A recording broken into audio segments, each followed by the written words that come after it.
అందరు నమస్తే. ఎప్పుడు తిట్టుకున్న ఇద్దరు నేతలు ఎదురుపడ్డరు. ఆ సీనే సెపరేట్. సినిమాలో గనక హీరో ఎంట్రీ సీన్ ఉంటది చూడు. హీరో ఎంట్రీ అయినప్పుడు, లేకపోతే ఏదైనా ఫైటింగ్ సీన్ వచ్చినప్పుడు అరుపులుంటాయి చూడు ప్రేక్షకులై. ఆ పక్క, ఈ పక్క ఉన్నవాళ్ళు, ఆ లీడర్లు ఎంబడి ఉన్నవాళ్ళు అట్లా అరుస్తున్నారు. నిజంగా కూడా చాలా కన్విన్స్‌గా కనిపించింది ఆ వీడియో. అది సిరిసిల్లలో జరిగింది. కేంద్ర మంత్రి బండి సంజయ్, తర్వాత Sircilla MLA, BRS working president KTR ఇద్దరు ఎదురుపడ్డారు. ఆయన వరదలు దున్నికిపోయిండు, కేంద్ర మంత్రి కూడా అక్కడ వరదలు దున్నికిపోయినరు. అక్కడ మున్నేరువాగు పొంగిపోతుంది కదా, దాన్ని పరిశీలించడానికి పోయినరు. ఆ పక్క, ఈ పక్క కొంచెం ముంపు గ్రామాలంతా కూడా ముంపు ఏరియా అంతా కూడా నీళ్ళకి పోయింది, చున్నికి పోయినరు. చాలా కన్విన్స్‌గా కనిపించింది ఆ వీడియో. బట్ అసలు వాళ్ళిద్దరు కలిసినప్పుడు ఆ చుట్టుపక్కల వాళ్ళ పక్కన ఉన్న జనం ఎక్స్‌ప్రెషన్ చూడాలి ముందు. అవన్నీ చూపిస్తాను నేను మీకు. అసలు ఇద్దరు ప్రత్యర్థులు, మామూలు ప్రత్యర్థులు కాదు. రాజకీయంగా చాలామంది ప్రత్యర్థులు ఉంటారు. బట్ వీళ్ళు ప్రత్యర్థులకు మించి, అందుకే ఆ వీడియోకి అంత ఇంపార్టెన్స్ వచ్చింది. ఆ ఒక్క వీడియో చూస్తే అసలు నిజంగా తెలంగాణ రాజకీయాలు ఇట్లా ఉండాలనిపించింది. మీరు ఖచ్చితంగా ఆ వీడియో చూపిస్తా. మీరు ఈ వీడియో షేర్ చేయండి, సబ్స్క్రైబ్ కూడా చేసుకోండి. ఇది ఆ వీడియో, ఒకసారి వినండి.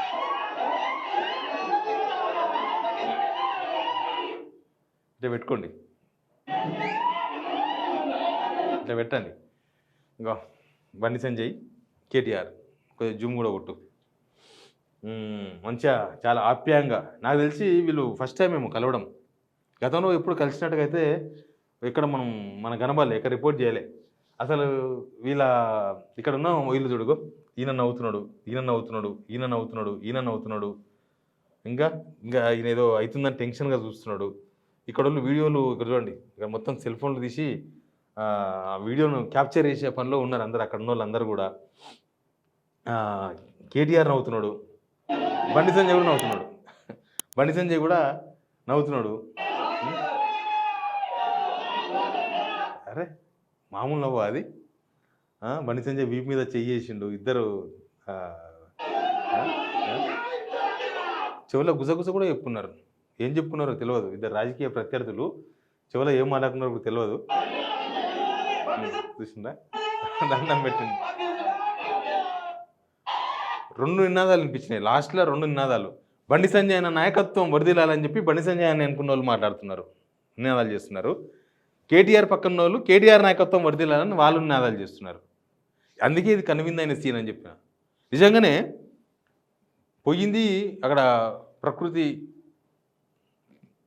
జరిపించిన నష్టం పరిశీలించడానికి పోయినరు. నిజంగానే అక్కడ రాజకీయాలు చేయకూడదు, కలిస్తే కలవడంలో తప్పేం లేదు. అసలు రాజకీయంగా ప్రత్యర్థులు ఉండాలి తప్ప శత్రువులు ఉండకూడదు. ఆ శత్రువులు అనేది రేవంత్ రెడ్డి వచ్చినాక తయారు చేసుకున్నాడు. రేవంత్ రెడ్డి కొందరి శత్రువులు, ఆయన శత్రువులను తెలంగాణకు శత్రువులను చేసిండు. ఇప్పుడు కాదు, జైలుకు పోయినప్పటి నుంచి ఆయన శత్రువులను తెలంగాణకే మొత్తం శత్రువులు వీళ్ళు. మనం చూడలే మదపు ఏమన్నా మదపు టేనుగులా, మదపు టేనుగులు ఉన్నాయి, వాటిని బంధించాలి, వాళ్ళు వస్తే ఇది చేస్తారు అది చేస్తారని. అంటే రేవంత్ రెడ్డి నా కుర్చీని, నా సీఎం పదవిని నా వ్యక్తిగత కక్షల కోసం వాడని అనుకుంటేనే వాడుతున్నాడు. సింపుల్ వాడుతున్నాడు. అది ఓపెన్గా కనిపిస్తుంది కదా, ఆయన చెప్పుడు వేరు చేసుడు వేరు అని. కానీ అది కరెక్ట్ కాదు. ఇప్పుడు ఒక కేంద్ర మంత్రి, ఒక మాజీ మంత్రి కలిసిర్రు, కలిస్తే ఆడ ఉన్న వాళ్ళందరికీ ఆనందం కలిగింది. నిజంగా కూడా ఇట్లాంటి సమస్యల్లో కలిసి మాట్లాడుకోవడంలో తప్పేం లేదు. కాకపోతే గుసగుసలు పెట్టారు కదా, ఆ గుసగుసల మీద ఇప్పుడు రకరకాల పుకార్లు కూడా బయటకు వస్తాయి. ఎందుకంటే మొదలే బీజేపీ బీఆర్ఎస్ ఒకటే అంటారు. బండి సంజయ్ నిజంగా కూడా ఇప్పటి వరకు కేసీఆర్ను లేకపోతే కేటీఆర్ను వాళ్ళ పరిపాలన విమర్శించవచ్చు, పరిపాలన విధానాలను ప్రత్యర్థులు ఎవరైనా విమర్శించవచ్చు. బండి సంజయ్ గారు విమర్శించవచ్చు, ఇంకోరు విమర్శించవచ్చు, తప్పు పట్టవచ్చు.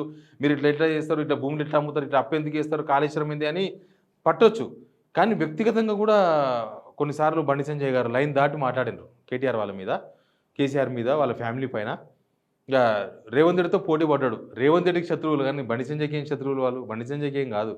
అది ప్రత్యర్థులుగా వ్యవహారాలు గవర్నమెంట్ చేస్తలేదా, వాళ్ళ ప్రత్యర్థులు అందరి మీద కేసులు పెట్టుడు, ప్రత్యర్థి పార్టీల మీద కేసులు పెట్టుడు, వాళ్ళ కార్యకర్తల మీద కేసులు పెట్టుడు, వాళ్ళని పట్టుకొచ్చి లోపల వేస్తుడు, సోషల్ మీడియా పోస్ట్ పెట్టినారని. ప్రతి గవర్నమెంట్ చేసేదే అది. కాకపోతే ఒకరు ఇక్కడ ఉండి అక్కడ మాట్లాడతారు, వాళ్ళే ఇక్కడ ఉన్న అక్కడ పోయి మళ్ళీ అట్లే చేస్తారు, గంతే రాజకీయాల్లో. బట్ వీళ్ళిద్దరు గుసగుసలు ఆడినారు కదా, బండి సంజయ్ కేటీఆర్. ఈ గుసగుసల మీద బహుశా ఇంకా సోషల్ మీడియా స్టార్ట్ చేస్తుంది. కొద్దిసేపట్లో Revanth Reddy social media start చేస్తుంది. బీజేపీ, బీఆర్ఎస్ ఒకటే. చూసిండ్రా మేము ఎప్పటి నుంచో చెప్తున్నాం. వీళ్ళిద్దరు మాట్లాడుకున్నారు. వీళ్ళిద్దరు అట్లా చేసిండ్రు, వీళ్ళిద్దరు ఇట్లా చేసిండ్రు. ఇంకా రకరకాలు అవి ఇక రేపు రేపు వచ్చేది అదే కదా. ఆల్రెడీ దాని మీదే ఉన్నది కదా. ఇప్పుడు కాంగ్రెస్ సోషల్ మీడియా మొత్తం దాని మీదే ఉన్నది. బట్ ఇట్లాంటి సాంప్రదాయాన్ని స్వాగతించాలి. వాళ్ళు ఏమైనా మాట్లాడుకొని కొద్ది సాయం చేయండి భయ్య, ఏం అనొచ్చు, ఏమున్నది, సంజయ్ అన్న కొద్దిగా సాయం చేయండి, జనాలు కొద్దిగా ఇబ్బందులు ఉన్నారు, కొద్దిగా పట్టించుకోవడానికి చెవులో చెప్పుండొచ్చు. ఖచ్చితంగా మనం చెప్పాలని నాకు అని చెప్పేసి ఈయన కూడా నవ్వుతుండొచ్చు. అట్లే అనిపించింది. ఆ లిప్ సింకింగ్ మనకేం అనిపిస్తలేదు, మనం లిప్ లీడర్లం కాదు. కానీ గంతకు మించిన రాజకీయాలు అక్కడ ఏం మాట్లాడుకుంటారు? వరదల దగ్గరనో పోయి ఆల్రెడీ అంతకుముందే జస్ట్ కలవడానికి కొద్దిగా ముందే అక్కడ కలిసే కేటీఆర్ వస్తున్నాడు. బండి సంజయ్ ఎప్పుడే వచ్చి దిగిండు. బండి సంజయ్ వేరే దగ్గర చూసి వచ్చిండు. ఈయననేమో చూసి బయటకు వస్తున్నాడు జనాలతో మాట్లాడి. బహుశా ఆ కష్టాల గురించే మాట్లాడుతున్నారు. ఇద్దరు కూడా మంచి డైనమిక్ లీడర్ లేదు, దాన్ని మనం ఏమి వేరేలాగా చెప్పాలని అవసరం లేదు. ఇద్దరు డైనమిక్ లీడర్సే, కొద్దిగా పద్ధతిగా కూడా ఉంటారు. మరీ ఇట్లా శత్రువులాగా చూసే అవకాశం అవసరం రాకూడదు. ఆ పొజిషన్ పోవద్దు. ఇద్దరు కలవడం మాత్రం మంచిదే. తెలంగాణ రాజకీయాల్లో మంచి పరిణామమే అది. బట్ దీన్ని రాజకీయాలకు ఎక్కడ తీసుకుపోతారు అనేది చాలా ఇంపార్టెంట్ పాయింట్ ఇక్కడ. దీన్ని ఎక్కడ రాజకీయాలకు అంటపెడతారు, ఎక్కడ రాజకీయాలకు ఇది ఓన్లీ ఇప్పుడు ఏదో కల్చర్ కాబట్టి బీజేపీ, బీఆర్ఎస్ కల్చర్ అని కాదు. ఇంకా రేపు ఏదో ఒక విషయంలో బండి సంజయ్ని కేంద్ర మంత్రి ఏదో తెచ్చిండు అనుకో, బండి సంజయ్ ఏదో తెచ్చిండు కేంద్రం నుంచి, పైసలు తెచ్చిండో ఏదో తీసుకొచ్చిండు. కేటీఆర్ థ్యాంక్ యూ తెలంగాణకి తెచ్చినావు అంటే ఇక చూసిరా పోయిండు బండి సంజయ్ని. పూసుకున్న కేటీఆరే ఏదైనా మాట్లాడిన అనుకో, షబాష్ కేటీఆర్ మీరు బాగా చెప్పిండ్రు అని ఒకవేళ బండి సంజయ్ అని అనుకో, ఇంకా ఇది ఎలక్షన్స్ వరకు నడిపిస్తారు. ఇట్లా ఈ సినిమా ఇయ్యాలతో అయిపోదు. ఇది ఫస్ట్ టైం కలిసిరు. కానీ ఇంకా రేపు కేటీఆర్ అటు బీజేపీ ఆఫీస్ ముందర నుంచి పోయినా కూడా బండి సంజయ్ కలవనికి పోయారని చెప్తారు. బండి సంజయ్ అటు నుంచి బీఆర్ఎస్ ఆఫీస్ నుంచో లేకపోతే కేటీఆర్ వాళ్ళ ఇంటి ముందరికి వెళ్ళిపోతున్నా ఇంకా చూసినారా కేటీఆర్ ఇంటికి వచ్చినా అని చెప్తారు. ఇవన్నీ కూడా ప్రత్యర్థి సోషల్ మీడియా, ప్రత్యర్థి పార్టీకి సంబంధించిన మీడియా ఇదంతా కూడా రేపు ఇంకా దీన్ని మొత్తం బూమ్రాంగ్ చేసే ప్రయత్నం చేసి ఉండొచ్చు. ప్రచారం చేయాలి, దీన్ని మొత్తం చేయాలని. ఎందుకంటే ఇప్పుడు ఎప్పటికైనా సరే ఎప్పటికైనా సరే కాంగ్రెస్ బీజేపీ కలవవు. కొంతమంది లీడర్లు కలవచ్చు. కాంగ్రెస్లో ఉన్న లీడర్లు బీజేపీ లీడర్తో కలవచ్చు, బీజేపీలో ఉన్న లీడర్లు కాంగ్రెస్ లీడర్తో కలవచ్చు. అంతా నడుగుతుండొచ్చు. ఇప్పుడు ఆయన ఎవరు, చేవెళ్ళ ఎంపీ మొన్న బీజేపీ ఆఫీస్కి పోయిండు. చేవెళ్ళ ఎంపీ మన కొండ విశ్వేశ్వరరెడ్డి ఫుట్బాల్ తీసుకొని పోయిండు. నన్ను ఫుట్బాల్ ఆడుకుంటున్నారు మీరు అని రామచంద్రరావు కలవమంటే ఈయన కలవమంటారు, ఆయన కలవమంటే ఫుట్బాల్ ఆడుతున్న సంకేతంగా ఫుట్బాల్ తీసుకొని పోయిండు. ఫుట్బాల్ తీసుకొని పోతే బీజేపీలో జరిగిన చర్చ ఏంటంటే, ఈయనకు రేవంత్ రెడ్డి ఇచ్చిన చాక్లెట్ మంచి టేస్ట్ ఉన్నది కాబట్టి అట్లా బీజేపీలో వ్యవహారాన్ని తప్పు పట్టే విధంగా, బీజేపీలో జరుగుతున్న వ్యవహారాన్ని తప్పు బయటికి తెలిసే విధంగా ఇట్లాంటి వ్యవహారం చేస్తున్నాడు అని అన్నారు. అట్లా ఎవరైనా లీడర్లు వ్యక్తిగతంగా రేవంత్ రెడ్డితో దోస్తాన్ చేయొచ్చు, కానీ రెండు పార్టీలు అయితే కలిసే అవకాశం లేదు. సేమ్ టైం బీఆర్ఎస్ ప్రాంతీయ పార్టీ, బీఆర్ఎస్ తెలంగాణ వాళ్ళు సరే భారత రాష్ట్ర సమితి అని పెట్టుకున్నా కూడా వాళ్ళు వేరే రాష్ట్రంలో ఏదో ఏద్దామని ప్రయత్నించినా అది కాలే కాబట్టి వాళ్ళు మళ్ళీ తెలంగాణకు లిమిట్ అయిపోతారు. 100% లిమిట్ అయిన కూడా ఆల్రెడీ. కాబట్టి భవిష్యత్తు రాజకీయాల్లో ఏమైనా జరగవచ్చు. భవిష్యత్తులో కాంగ్రెస్ బీఆర్ఎస్ కలవచ్చు, బీఆర్ఎస్ బీజేపీ కలవచ్చు, లేకపోతే బీఆర్ఎస్ఏ ఇండివిజువల్ కలవచ్చు. ఈ రాజకీయాల్లో మనం ఏమి ఇది అవుతుంది అది కాదు అని చెప్పడానికి అవకాశం లేదు. ఇప్పుడు మధు కూడా ఒక్కడే గెలిచిండు. ఆ ఒక్కడే ముఖ్యమంత్రి అని జార్ఖండ్కి. అట్లా రాజకీయాల్లో ఏమేమి జరుగుతాయి. బట్ వీళ్ళిద్దరూ కలిసిన దాని మీద మీరు కూడా కామెంట్ రూపంలో చెప్పాలి. వాళ్ళిద్దరూ ఒకరు కేంద్ర మంత్రి కాబట్టి రాష్ట్రానికి చాలా చేసే బాధ్యత బండి సంజయ్ మీద ఉంటుంది. మీరు రాజకీయాలను ఇట్లా కొనసాగించండి. రాజకీయాలు అంటే కత్తులు చూసుకోవాలి, మీరు ఒకరి నెత్తురు ఒకరు చూడాలి, ఒకరి మెడలు ఒకరు నరుక్కోవాలని తెలంగాణ ప్రజలు కూడా ఏం కోరుకోరు.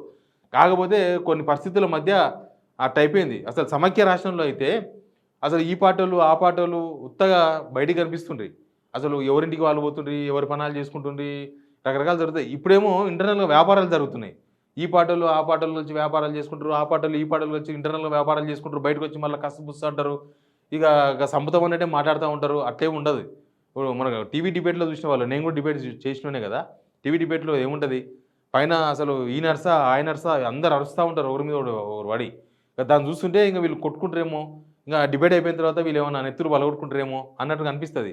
ఏంటే ఒక్కసారి బ్రేక్ చెప్పినామనుకో మళ్ళీ నిమ్మలంగా అన్న ఏందే గట్ట మాట్లాడుతున్నావు అని ఆయన అంటాడు. అన్న గట్ట మాట్లాడకే, నా మీద ఎందుకు గట్ట మాట్లాడతామని ఆయన అడుగుతాడు. గట్టేం లేదే అని చెప్తారు. అవసరమైతే తర్వాత మళ్ళీ మంచి సజెషన్ కూడా ఇస్తారు వాళ్ళకి. ఇప్పుడు కాంగ్రెస్లో ఒక ఏ పదవి రానని కలిసిన అనుకో, డిబేట్లో ఉన్నాడు అనుకో, అరే నువ్వు బాగా మాట్లాడుతున్నావు, నువ్వు మంచిగా ఉన్నది, కొద్దిగా లాబింగ్ చేసుకో, మరి ఏమైనా పదవి తీసుకో అని ఈయననే సలహా ఇస్తాడు. ఇవతల పార్టీలో ప్రత్యర్థి పార్టీలో సలహాలు ఇస్తారు. ప్లస్ వీళ్ళతో పని ఉంటే వాళ్ళు చేసుకుంటారు. ఇదంతా రాజకీయాల్లో జరుగుతూ ఉంటుంది. బట్ పైన మాత్రం చాలా పై స్థాయిలోనే ఎక్కువ ఈ శత్రుత్వం. మళ్ళీ కింది స్థాయిలో కనిపిస్తుంది. కార్యకర్తలు గుత్పాలు పట్టుకొని కుట్టుకుంటాం, కట్టెలు పట్టుకొని కుట్టుకుంటాం. ఇంకా కార్యకర్తలు పాపం ఎట్లుంటారు పార్టీ కోసమని.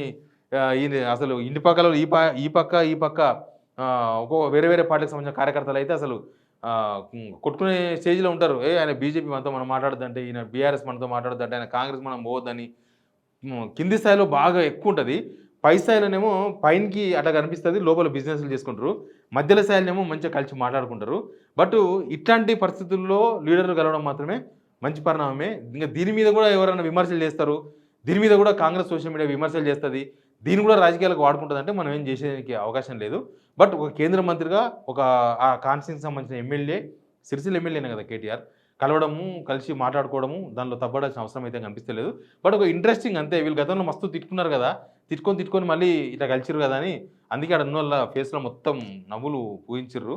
Anyway very interesting video seen అయితే వెరీ ఇంట్రెస్టింగ్ అనిపించింది. అప్పట్లో కేసీఆర్ ముఖ్యమంత్రి ఉన్నప్పుడు చాలాసార్లు జానారెడ్డి ఇంటికి పోతా, జానారెడ్డి సాబ్ నాకు మంచి లంచ్ పెట్టాలి, మంచిగా కోడి కోసి చేయాలి అంటుండే. కానీ ఎందుకో పోలే, ఈ రాజకీయ కారణాలతోనే బహుశా ఆయన పోలేదేమో ఆడికి. బట్ రూ. 5 భోజనం పెట్టినప్పుడు జానారెడ్డి తెప్పించుకొని రూ. 5 భోజనం అసెంబ్లీకి వచ్చి, ఆయన సీనియర్ లీడర్, రూ. 5 భోజనం తెప్పించుకొని తిని బాగుందని చెప్పిండు. అంటే దేనికి దానికే రాజకీయాలే, పబ్లిక్ సేవనే, పబ్లిక్ విషయంలో మంచి చెడు అనే రాజకీయాలు ఇప్పుడైతే పెద్దగా కనిపిస్తలేవు. కాబట్టి తెలంగాణలో అట్లాంటి రాజకీయాలు ఉండాలని మనమైతే కోరుకుందాం. ఇక దీన్ని కూడా తప్పు పట్టేతోళ్ళు ఉన్నారు. అట్టెట్లా కలుస్తాడు ఒక ఎమ్మెల్యే పోయి. నాకు నిజంగానే ఇది రేవంత్ రెడ్డికే ఒక గుండెల్లో భయం రావచ్చు ఇద్దరు కలిసిర్రంటే. ఎందుకంటే మామూలుగానే ఉంటుంది కదా ఆయనకు. రేవంత్ రెడ్డి, బండి సంజయ్ కూడా మంచి దోస్తులు, మనం చూస్తలేమా? చాలా సందర్భాలలో రేవంత్ రెడ్డి కాంగ్రెస్కు సపోర్ట్ చేయాలి బండి సంజయ్, కానీ రేవంత్ రెడ్డికి సపోర్ట్ చేసిండు వ్యక్తిగతంగా. ఆయన నిర్ణయాలు, ప్రభుత్వ నిర్ణయాలే వ్యక్తిగతంగా, అంటే హైడ్రా లాంటివి అవి కొన్ని నిర్ణయాలు తీసుకున్నప్పుడు బాసరగా నిలిచిండు, సపోర్ట్గా మాట్లాడిండు, బండి సంజయ్ సపోర్ట్గా మాట్లాడిండు. కానీ ఒక్కసారిగా కేటీఆర్ కలవడంతోన బహుశా దీనిలో ఎవరికైనా పెద్ద ఎఫెక్ట్ ఉందంటే అది రేవంత్ రెడ్డి మీదే ఖచ్చితంగా ఎఫెక్ట్ ఉంటుంది. రేవంత్ రెడ్డికే ఇబ్బందికరమైన పరిస్థితులు ఉంటాయేమని అనిపిస్తుంది. అందుకే దీనిలో ఏమైనా తప్పులు పడితే ఖచ్చితంగా రేవంత్ రెడ్డి సోషల్ మీడియానే పెట్టాలి. బట్ ఇట్లాంటి సిచ్యువేషన్లో ఒక కేంద్ర మంత్రి, ఒక కాన్స్టిట్యూన్సీకి సంబంధించిన ఎమ్మెల్యే, సిరిసిల్ల ఎమ్మెల్యే ఆయనే కదా, కలవడంలో తప్పడాల్సిన అవసరమేం లేదు, అడిగితే కూడా తప్పేం లేదు. కాకపోతే రాజకీయ వైరుధ్యం, రాజకీయ ప్రత్యర్థులు, రాజకీయ శత్రుత్వం, ప్రత్యర్థులు కూడా కాదు, శత్రుత్వం ఉన్న నేతలు కలవడంతో కొద్దిగా ఇంట్రెస్ట్గా అనిపించింది. ఈ వీడియో నిజంగానే చాలా ఇంట్రెస్టింగ్ వీడియో. ఫ్యూచర్ రాజకీయాలకు చాలాకి ఇది ఒక బేస్ అవుతుందేమో. అంటే ఫ్యూచర్ రాజకీయాలు అంటే మళ్ళీ బీఆర్ఎస్, బీజేపీ కలిసారని అనుకున్నారు. ఏమో మనం ఏం చెప్పలేము. కానీ ఈ ఫ్యూచర్ పాలిటిక్స్ అంటే కాంగ్రెస్ దీన్ని ఎక్కడెక్కడనో వాడతారనమాట. ప్రత్యర్థులు దీన్ని, ఈ వీడియోని ఎక్కడెక్కడనో వాడే అవకాశం ఉంటాయని చెప్తున్నా. ఎనీవే కామెంట్ బాక్స్లో మీరు కూడా కామెంట్ చేయండి. ఇట్లాంటి రాజకీయాలు తెలంగాణకు మంచివా చెడ్డవా? ఈ వీడియో మీద మీ కామెంట్ కూడా చెప్పండి. Please subscribe signal TV.